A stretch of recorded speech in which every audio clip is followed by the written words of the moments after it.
Gracias por continuar en Observatorio en esta conversación sobre la reforma constitucional en materia de transparencia, en la que nos acompañan Jacqueline Pechard, quien es profesora de la Facultad de Ciencias Políticas y Sociales de la Universidad Nacional, y Luis Emilio Jiménez Cacho, quien es titular de la Unidad de Transparencia del IFE. Luis Emilio, estamos celebrando esta reforma constitucional en materia de transparencia, parece muy pertinente por lo que ustedes están planteando. En 2007 hubo la primera reforma constitucional en materia de transparencia, reconociendo el derecho como un derecho fundamental de acceso a la información, y entre el festejo y lo que pasó después, pues tuvimos una decepción, que es que la ley reglamentaria pues se fue a dormir. El sueño de los justos, no se cumplieron los plazos fijados en los propios transitorios de aquella reforma constitucional, y eso pues se ha vuelto una omisión frecuente por parte del Congreso de la Unión.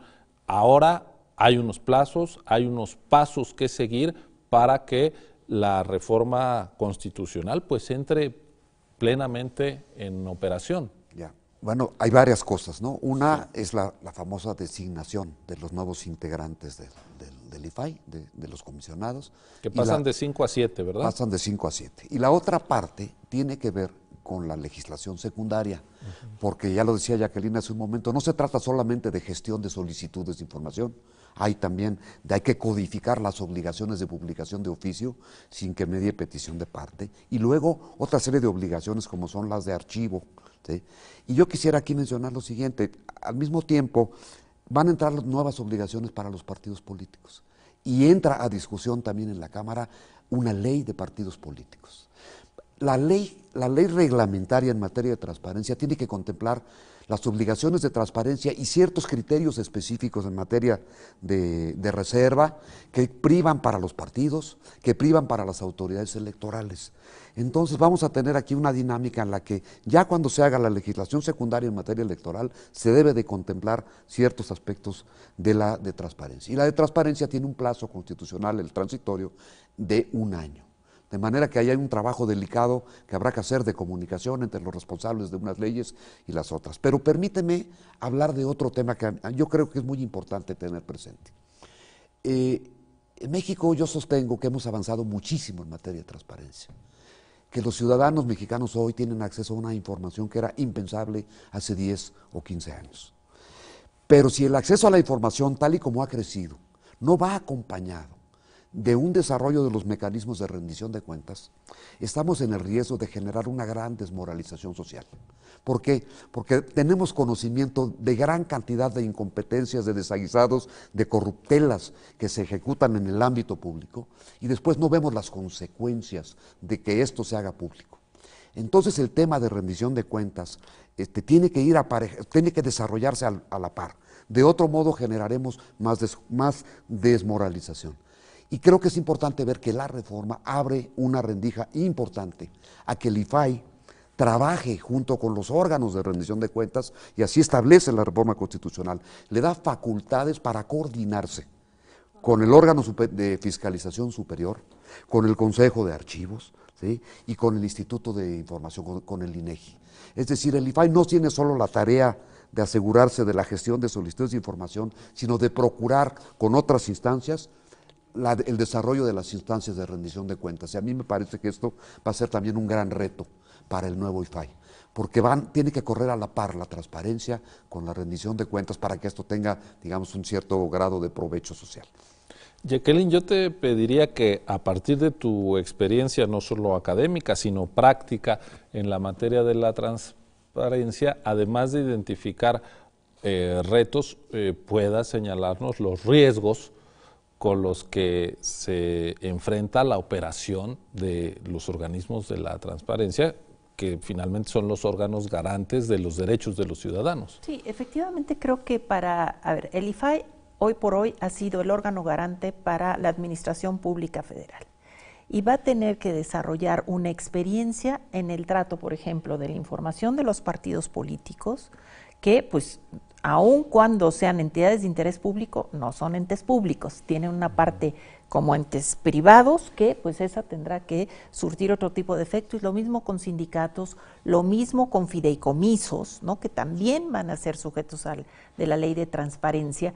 Entonces esto va a implicar que el IFAI tiene que desarrollar una suerte de nuevo conocimiento de acuerdo con los nuevos sujetos obligados, porque tienen naturalezas distintas. La Comisión de Derechos Humanos, el Banco de México, es decir, son entidades que van a quedar sujetas a la transparencia y a la misma autoridad del IFAI, pero que el IFAI va a tener que desplegar este tipo de conocimientos diferenciados o especializados. Claro. Esto es una cosa que se va a tener que ver no solamente en qué pase con la ley general, porque va a haber una ley general de transparencia que tendrá los grandes estándares que deberán regir a la ley federal y a las leyes eventualmente estatales, ¿no? Pero también a la reglamentación que deriva de esas leyes secundarias, pero que el IFAI tendrá que ser pues ahí el motor fundamental.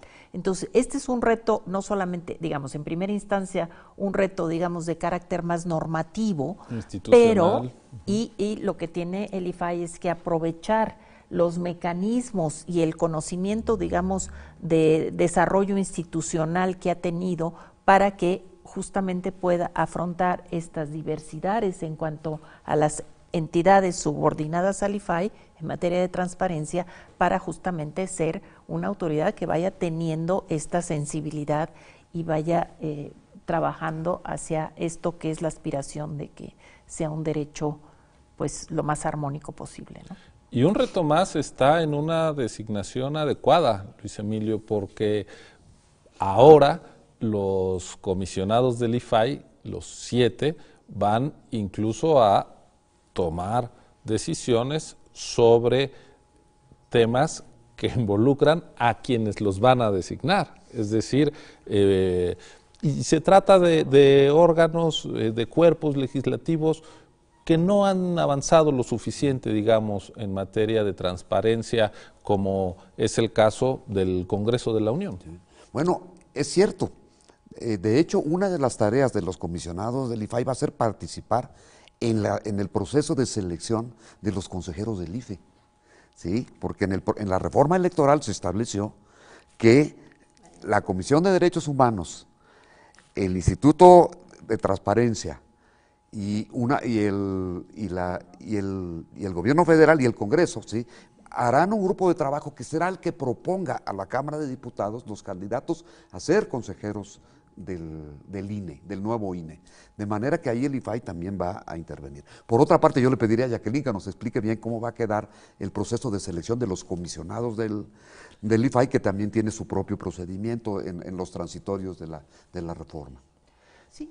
Bueno. Sí, a eso me refería, a los comisionados, claro, y después a los consejeros. Quizá en este punto, aprovechando que está en la conversación, nos está reflejando la deficiencia de la manera en que se procesó el tema electoral, porque ya mete al IFAI en una cosa que no es necesariamente la transparencia, sino la designación de integrantes de un órgano equivalente. Claro. Cuando la responsabilidad final es del Congreso, claro, la designación, ¿no? Son filtros. Pues bueno, yo creo que esto viene del modelo que se utilizó para nombrar a los del Instituto Federal de Telecomunicaciones y al de Competencia, ¿no? Que se formó una suerte de pequeño jurado, si me permites, ¿no? Conformado por miembros de organismos autónomos, para que justamente pues pudieran hacerle un filtro que pudiera darle cierta garantía ya a la final decisión, que como tú dices, la responsabilidad está en el Congreso, sea Cámara de Diputados o Senado. Entonces, creo que no necesariamente es malo si le da mayor, como mayor imparcialidad en el procesamiento de las candidaturas. Lo que a mí me preocupa de todos estos procedimientos, tanto del nuevo INE como del IFAI, es que los que están en funciones, que recibieron un mandato y que siguieron todos los procedimientos y que tienen ya una experiencia probada, que solo porque cambia de naturaleza digan, pues aquel nombramiento que tenías no sirve, o vamos a decidir si sirve. En el caso del IFAI, el procedimiento es, una vez que se promulgue la reforma constitucional, tienen 10 días los actuales comisionados para solicitarle al Senado quedarse por el periodo que tienen, no por uno nuevo, por el periodo que ya tienen, y si el Senado no les contesta en 10 días, quiere decir que no los aprueba. Entonces, me parece que es pues digamos, es no considerar que ellos recibieron un nombramiento con todos los procedimientos que estaban establecidos, digamos, anteriormente, ¿no? Entonces, eso es preocupante porque sí parece como que hay un desprecio por el trabajo que se ha hecho tanto en el IFE como en el... Hay un negrito en el arroz, digamos, en la reforma que ustedes también han valorado, que tiene que ver con quién permanece al frente y cómo se hace la designación de los futuros comisionados. Y la autonomía finalmente de un órgano se construye no solo porque esté en la Constitución, sino ejerciéndola cotidianamente, Luis Emilio. Así es, a mí me parece que eso es fundamental. Hay mucho debate sobre estos procesos de selección de los miembros de los cuerpos colegiados autónomos, y yo creo que hay que tomar en cuenta dos cosas. Hay un aspecto de competencia técnica, de conocimiento técnico sobre los temas, pero hay otra parte que tiene que ver con la integridad personal, con la capacidad de las personas para enfrentarse a quienes ostentan poder para el cumplimiento de su función constitucional. Y eso no hay que descuidarlo.